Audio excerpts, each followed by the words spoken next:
Hola, seguimos con el tema de qué le pasó a la Iglesia de Jesucristo, porque en una sola charla no pudimos profundizar en la historia de la Iglesia. La historia de la Iglesia es importante y vemos en la Biblia ya la primera historia de la Iglesia. El libro de los Hechos habla de la historia de la Iglesia. Como dije ayer, la Iglesia empieza en Hechos 2. La Iglesia nace cuando el Espíritu Santo empodera a los creyentes. Los creyentes estaban asustados. Llevaban 120 días orando unánimes. Estaban esperando la promesa del Padre, estaban obedeciendo a Jesús, estaban asustados porque la misma ira del pueblo que hizo que mataran a Jesús podía venir contra ellos y era real. Entonces, ¿qué pasaba? Que empezaron a orar, esperando la promesa del Padre.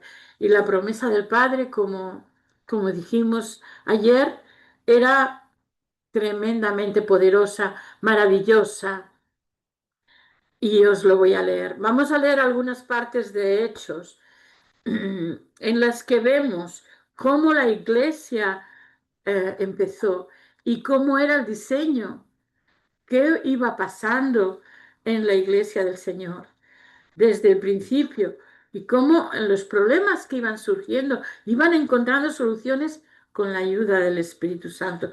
Las buscaban en Dios, las soluciones, porque el Señor no nos dio un pack, como ahora hay en el mundo empresarial, por ejemplo. Las franquicias, ¿no? Las iglesias no son franquicias. El Señor no les dio un pack. El Señor les dijo, esperad la venida del Espíritu Santo. Os conviene que me vaya, que yo me vaya, para que Él os enseñe todo lo que necesitáis saber. Porque todo lo que necesitamos saber el Señor no nos lo puede dar así. Nos lo podría dar, pero no funciona. Nosotros colapsamos con mucha información y la mucha información también paraliza. Entonces, el Señor no hizo eso. El Señor iba enseñando en el camino. Él iba mostrando el camino. Él iba enseñando. Y podemos ver en Hechos 2 y adelante cómo Él iba educando a la iglesia. El Señor nos dijo, tenéis que hacer primer paso este, os doy los 10 pasos o los 20 pasos o los 40 pasos para hacer una iglesia próspera. No, el Señor les dio cosas importantes como la que os dije ayer en el primer vídeo que habla de qué le pasó a la iglesia de Jesucristo. Habla de el diseño de Dios y el diseño de Dios es perfecto y el diseño de Dios es grande y maravilloso y el diseño de Dios es Cristo. La piedra angular es Cristo, la piedra perfecta es Cristo, el fundamento. Cuando Jesús le dice a Pedro sobre esta piedra, no le dijo sobre ella, dijo, tú eres Petro, y sobre esta piedra, o sea, yo, se edificará la iglesia, sobre mí, sobre él, el diseño es él. Entonces, pero él es tan profundo, él es tan maravilloso, él es tan poderoso y tiene tanta magnitud su carácter, su temperamento, súper importante. El carácter de Cristo tiene que estar en la iglesia. El carácter de Cristo es básico que esté en la iglesia. Y de eso vamos a hablar hoy. Pero vamos a hablar, bueno, voy a hablar ahora de esto. En Mateo 5, Jesús en los primeros discursos que hace, el Sermón del Monte tan famoso, pero mirar cómo aquí habla de carácter. ¿Qué carácter tiene que tener la iglesia? Mira. Viendo la multitud, subió al monte y sentándose, vinieron a él sus discípulos y abriendo su boca les enseñaba diciendo. Bienaventurados los pobres en espíritu, porque de ellos es el reino de los cielos. ¿Qué es ser pobre en espíritu? Es no ir sobrado, no ir de, para mí me habla mucho de no ir de estrella, de que yo lo sé todo. Es una vacuna contra el orgullo. La pobreza espiritual no quiere decir que eres pobre. Puedes no ser pobre físicamente y ser pobre espiritualmente. ¿Qué quiere decir? Que eres capaz de valorar a otros. Eres capaz de, de decir, ah, reconocer tu limitación, tu, tu humanidad, tu necesidad de, de Dios, tu necesidad de los demás. Eso es ser pobre en espíritu. No pensar que lo sabes todo. Porque si piensas que lo sabes todo, ya no eres pobre en espíritu, porque ya excluyes a todos los demás, incluso a Dios. Está hablando de la gente humilde en espíritu. Yo recuerdo en el colegio que había algunas compañeras. Mi colegio era un colegio, pues estoy hablando que tengo casi 68 años, los voy a cumplir el mes que viene. Y mi colegio era un colegio católico. Nací en una familia muy católica y había gente de casas ricas y gente que tenía beca. Se notaba, se notaba por los uniformes, aunque todas llevábamos el mismo, pero se notaba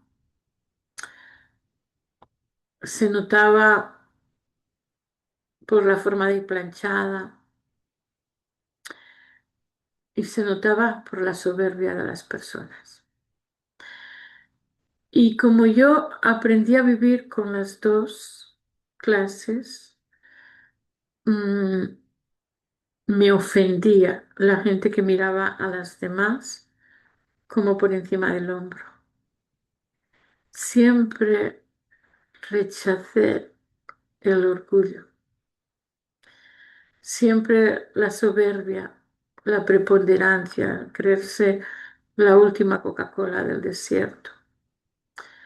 Siempre me ofendió a mí porque yo sentía como otros se podían sentir ofendidos.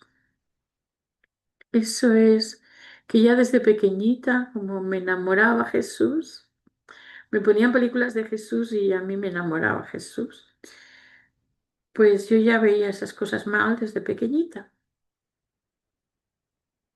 Así se va imprimiendo el carácter de Cristo. Y aquí yo estoy leyendo esto, llevo 2 días leyendo las bienaventuranzas.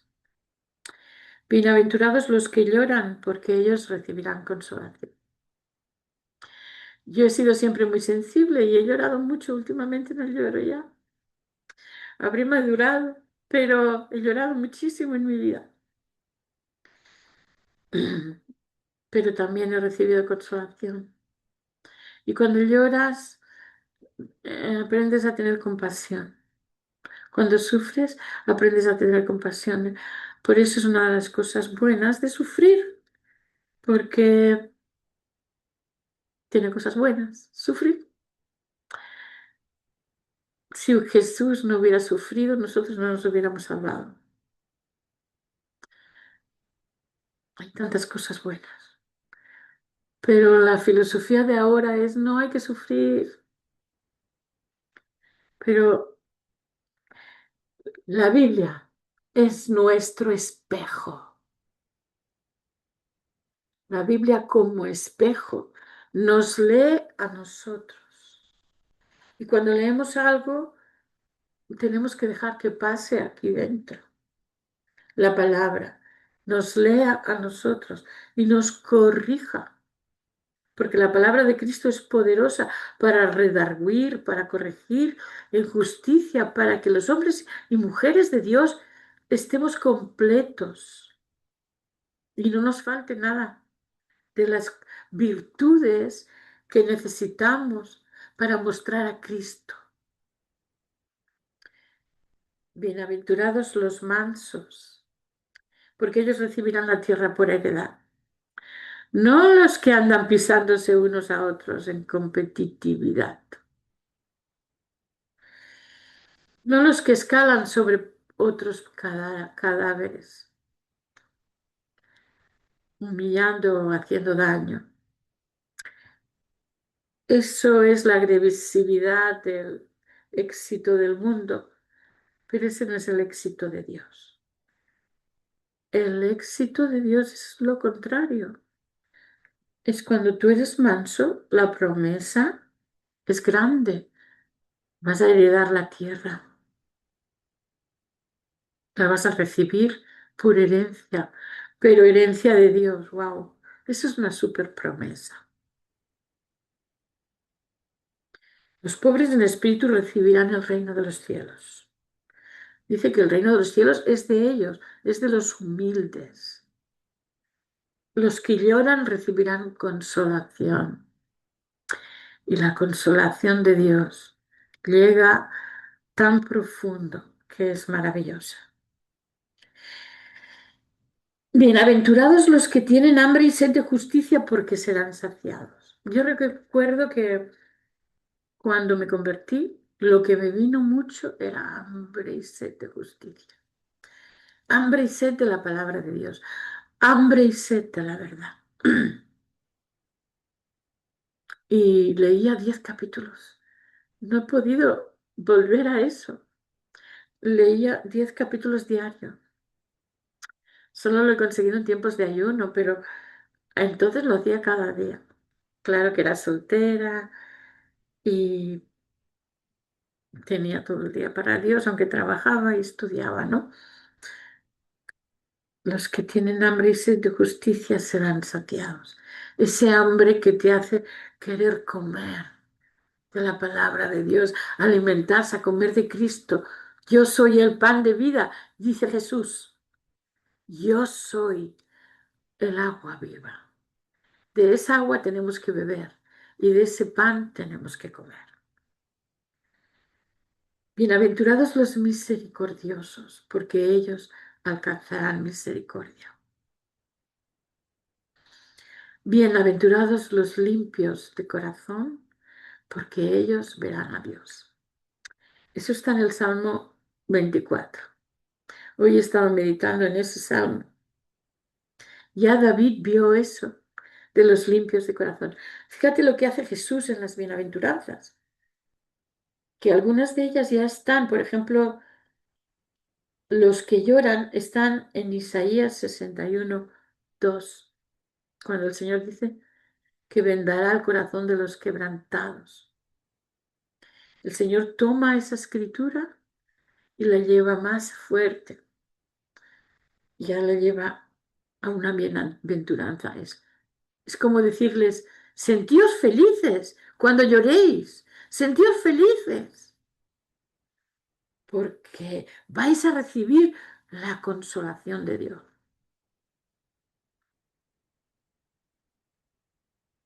En cambio, ahora vamos al antidepresivo,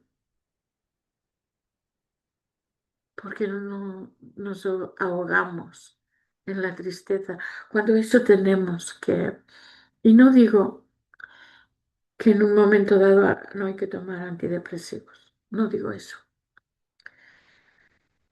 pero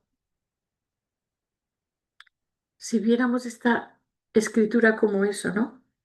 Sentíos felices cuando lloréis, porque vais a ser consolados, vais a encontrar el consuelo de Dios, vais a encontrar la verdad, y cuando lo recibáis, ese amor os va a sobreabundar de tal manera que vas a tener amor para otros.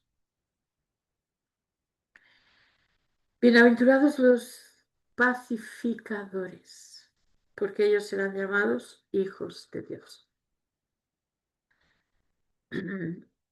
El Señor me estaba consolando con este versículo, aunque es conocido. Hace poco estuve pacificando algo en la familia, entre dos personas de la familia,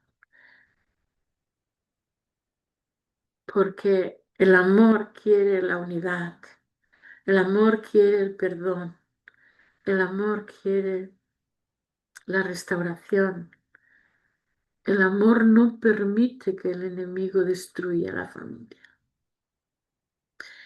Entonces necesitamos pacificar entre las enemistades familiares, entre la propia familia, las divisiones. Y recuerdo que hasta me dio fiebre en el momento crítico para pacificar. Bienaventurados los que padecen persecución por causa de la justicia. Y aquí, porque de ellos es el reino de los cielos. ¿Qué es padecer persecución por causa de la justicia? Pues es que ya estamos llegando al momento, y en otros países todavía más, o sea, en Irán, que hay tanta injusticia, tanta opresión al pueblo, que los líderes son tan ricos, oprimiendo al pueblo. Bueno, eso pasa en muchísimos países, pero allí se han hecho matanzas este mismo año 2026. La justicia de los hombres malos que dirigen ese país ha matado a 50.000 iraníes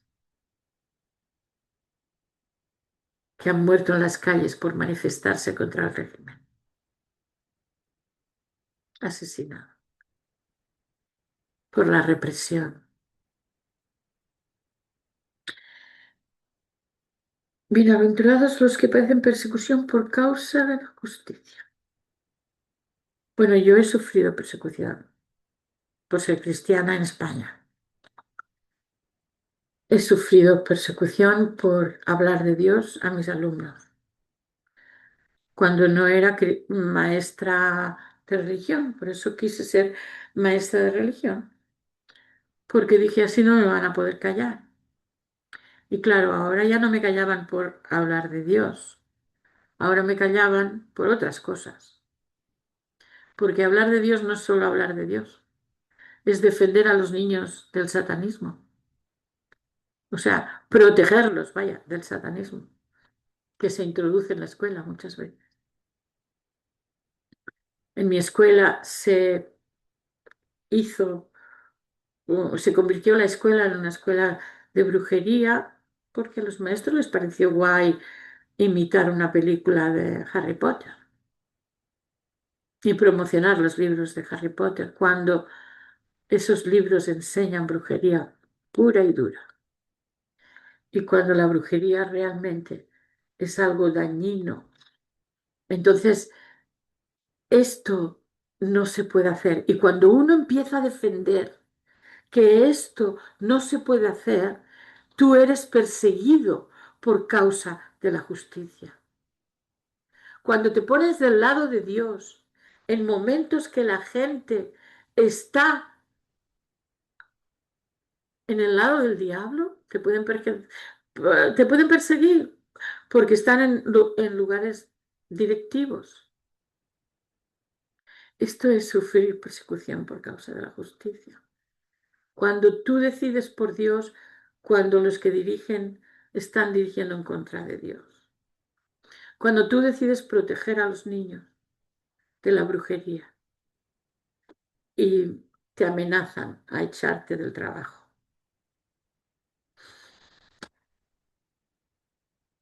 Dice que seamos felices, aunque cuesta mucho, de verdad, cuando recibes persecución por causa de la justicia de Dios, porque de ellos es el reino de los cielos. Gloria a Dios.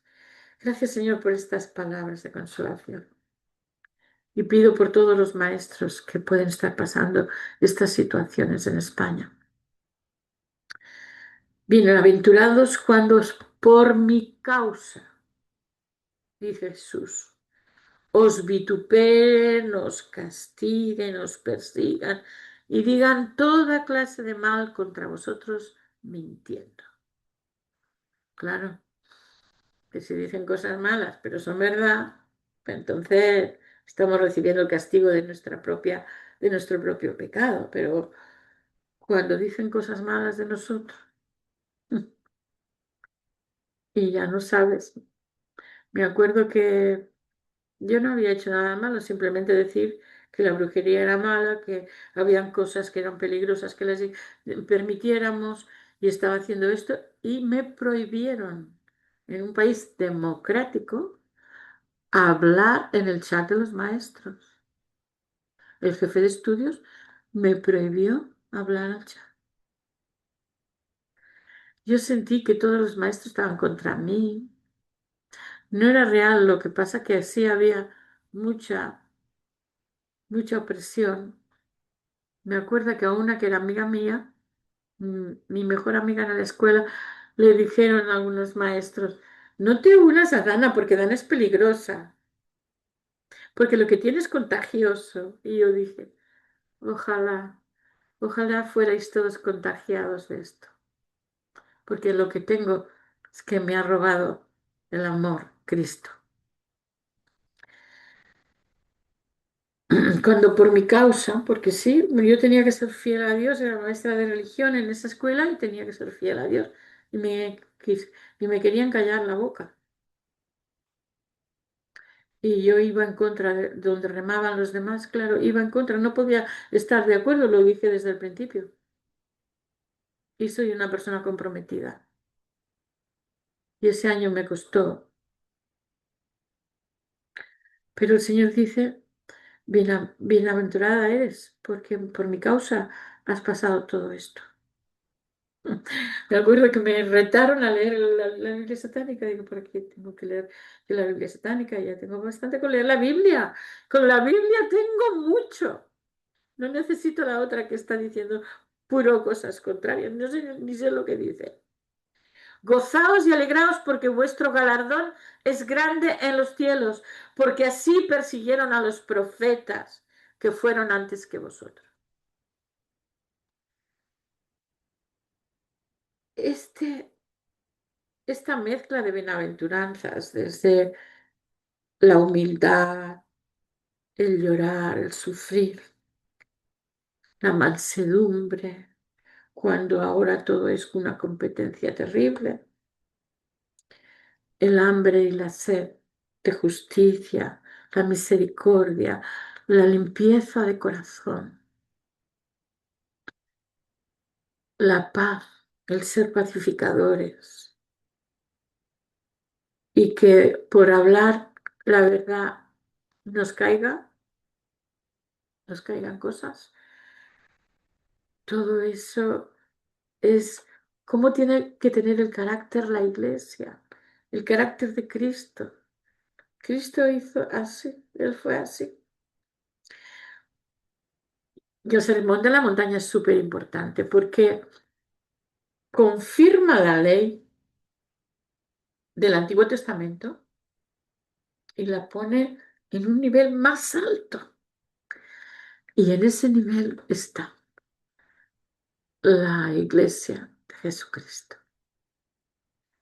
Claro, si la gente va a la iglesia y en la iglesia se mira por encima del hombro, no hay compasión, no hay mansedumbre, no hay hambre y sed de la verdad, no hay misericordia para los que vienen destrozados con el pecado, con las heridas de mucho sufrimiento. Si no tenemos misericordia para los que vienen de estar destrozados por el diablo, ¿cómo vamos a hacer la iglesia de Cristo si no tenemos compasión? para los que son perseguidos. ¿Cómo vamos a hacer la iglesia de Cristo? Aquí el Señor está enseñando carácter. Ese es el calibre que yo quiero que tengas. Y hay más. No voy a ir a todo el... Pero vamos a ir volviendo al Sermón del Monte. Porque hay cosas que son básicas para la iglesia, que son fundamentos. La palabra de Cristo es importante. La palabra que Cristo vino a decir en el momento en que Él vino sigue siendo importante. Porque la palabra de Cristo es Cristo mismo, dando voz a lo que Él es, diciendo es por ahí. Ya cuando dice que el que te quiera quitar la túnica le des el manto, sube el nivel. Que el que te quiera dar en una mejilla le des la otra, sube el nivel. Eso, eso se tiene que ver en la iglesia, se tiene que notar, porque eso sana. Ahí se ve que hay gente de a otro calibre, gente tocada por Dios, gente que sabe dar la otra mejilla, que sabe andar la milla extra, que sabe morir a la carne para dejar que el Espíritu obre y morir a los deseos de la carne. Así que eso es súper importante. El carácter de Cristo hace falta que esté en la iglesia y el carácter de Cristo está expresado en las bienaventuranzas. Él es pobre en espíritu, siendo el más espiritual de todos. Él es el quebrantado, el que ha llorado por los pecados del mundo, siendo el mismo Dios. Él es el más manso de la tierra. Él es que tuvo tanta hambre y sed de justicia que fue capaz de morir por ti y por mí, para que tú seas declarado justo, aun siendo injusto, cuando no lo merecías. Y yo no lo merecía.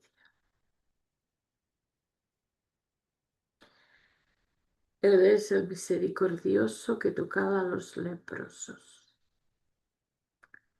Esto se tiene que ver.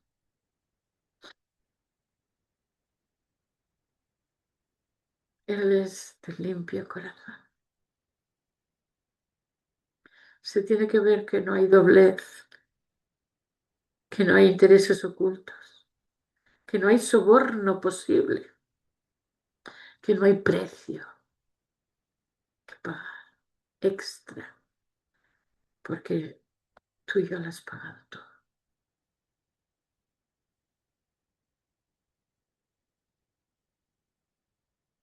El amor que experimentamos cuando hemos experimentado la persecución y el consuelo de Dios es muy grande, porque la persecución nos hace entender a Cristo, lo que sufrió Cristo. La persecución nos hace entender a la iglesia sufriente, la iglesia que está pagando con su vida ser cristiana, que está pagando esa, ese amor a la iglesia sufriente. Es el amor de Cristo. Se tiene que manifestar en nosotros. Y hay millones de cristianos sufrientes ahora, perseguidos, y no como me persiguieron a mí, que solo era, te podemos quitar el trabajo, pagando con la vida, pagando con la vida, pagando prisión, pagando con que no puedes tener a tu familia porque te han alejado de ella, porque estás en prisión, que no puedes ejercer el ministerio porque te han metido en prisión, pagando con trabajos forzados. Eso es sufrir por Cristo. Y los que llegaron a eso, como Watchman Nee, estuvo en prisión y murió en prisión, pero lo que el Señor hizo en su vida y lo que él escribió ha sido de consuelo para tantos.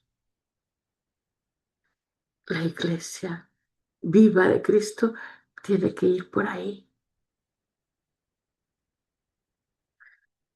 No podemos modernizarla ni actualizarla como un software. No se actualiza así, no funciona como la tecnología. Está viva, duele. La tecnología no duele. Está viva Cristo en ti. Y ese es el carácter de Cristo. Así que, ¿qué le ha pasado a la iglesia? Que se ha alejado al carácter de Cristo. Se ha alejado del carácter de Cristo.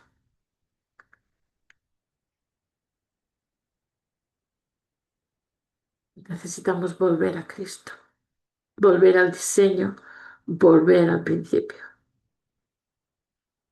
para encontrar la verdadera iglesia que Dios quiere construir en la tierra,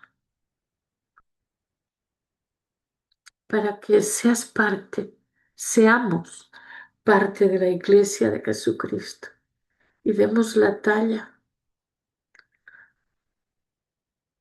porque Dios es poderoso, maravilloso y fiel y verdadero. Así que voy a orar un momento. Si te sientes identificado con que falta el carácter de Cristo imprimido en la iglesia, vamos a orar. Señor, oramos por las iglesias que conocemos. Y Señor, tenemos hambre y sed de justicia. Y lo que nos, hambre y sed de ti, lo que nos sacia es tu comida. Es que tú eres el verdadero pan que bajó del cielo. Tú eres la verdadera agua de vida que nos quita la sed. Y Señor, imprime este carácter en nosotros. Trabájalo hasta, hasta que duela. O sea, aunque duela, quiero decir. Y gracias por cuanto nos ha dolido y ya has trabajado un poco este carácter en nosotros. Te damos gracias. Que para cumplir el propósito, aunque duela, Señor, ayúdanos a mantenernos fieles a la humildad, al quebrantamiento, a la mansedumbre, al hambre y sed de justicia, a la misericordia, a la limpieza de corazón, a la pacificación, al compromiso con la verdad, al compromiso contigo y al ser testigos de ti, aunque eso nos sufra persecución, Señor. Pero queremos ser verdaderos hijos de Dios. Queremos, no queremos que cuando tú llegues nos diga como aquel rey, Mené, Mené, telecumanismo, no recuerdo exactamente, Señor, esas palabras que decían, eres falto, te encontré falto. No permitas, Señor, que seamos encontrados de falta, porque tú eres el gran complemento. Contigo estamos completos, contigo lo tenemos todo. Ayúdanos a tener esa intimidad contigo, que nos ayude a tener de verdad al Dios vivo y ser tus amigos, tus hijos fieles y a seguir edificando la iglesia en tus propósitos, Señor. Glorifica tu nombre, Padre amado, glorifica tu nombre, Santo Dios. Te adoramos, te alabamos, te exaltamos, te magnificamos y declaramos que tu nombre es sobre todo nombre. Y oro por todas las personas que van a escuchar esto, Señor, que sean llenos de todas estas bienaventuranzas y de todas las promesas de las bienaventuranzas, porque eso es lo que sacia de verdad, es lo que tú valoras. Imprime las bienaventuranzas en nosotros, en el poderoso nombre de Jesús. Y haznos parte de la iglesia que tiene el carácter que tiene que tener. Transforma a la iglesia, Señor. Une a la iglesia y danos ese carácter, que es el carácter de los frutos del Espíritu. Contra esas cosas no hay ley. Y voy a terminar con esto. Contra tales cosas no hay ley, dice en Gálatas 5. Contra las cosas del Espíritu no hay ley. Dice, mas el fruto del Espíritu es amor, gozo, paz, paciencia, benignidad. Benignidad es que te viene algo malo y tú devuelves bien. Otra vez, como un partido de ping-pong, tú devuelves bien. Y así, y se va alargando tu carácter benigno. Y lo maligno se va alejando. Tardas más en estar descontrolado por la ira. No, porque el Espíritu Santo está en ti. Otra vez, la verdadera iglesia la edifica el Espíritu Santo. El Espíritu Santo está ahí. ¿Vale? Y acabaremos con Hechos 2.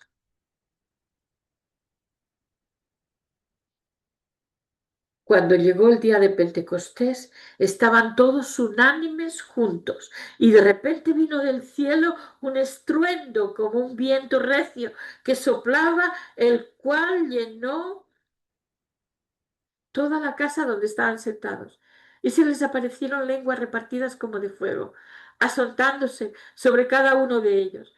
Y fueron todos llenos del Espíritu Santo, y comenzaron a hablar en otras lenguas, según el Espíritu les daba que hablasen. Así que así empieza. Llenos del Espíritu, viene toda la gente, empieza a predicar. Pedro, su primera predicación, lleno del Espíritu, y se convierte en 3.000 personas. En su segunda predicación, lleno del Espíritu, se convierte en creo que 5.000. En el pórtico de Salomón se convierte como 5.000 personas. Así nace la iglesia. O sea que no nació de a poquito. Cuando vino el poder del Espíritu Santo, empezaron a convertirse multitudes. Pero de eso hablaremos más adelante. Así que os mando un gran abrazo. Tenemos que volver al Espíritu, volver a la unanimidad, volver al carácter de Dios. Y ahí empezamos. Una iglesia que está llena del Espíritu, que tiene esas cosas que dice, ante tales cosas no hay ley. Amor, gracia, paz, benignidad, bondad, fe, mansedumbre, templanza. Sobre estas cosas no hay ley. Contra estas cosas no hay ley. Son máximas. Son las mejores cosas. Que el Señor os bendiga mucho. Y os llene de su amor y de todas las bendiciones. Que no te sientas solo. Que Dios está consolándote. Que está animándote. Que está contigo.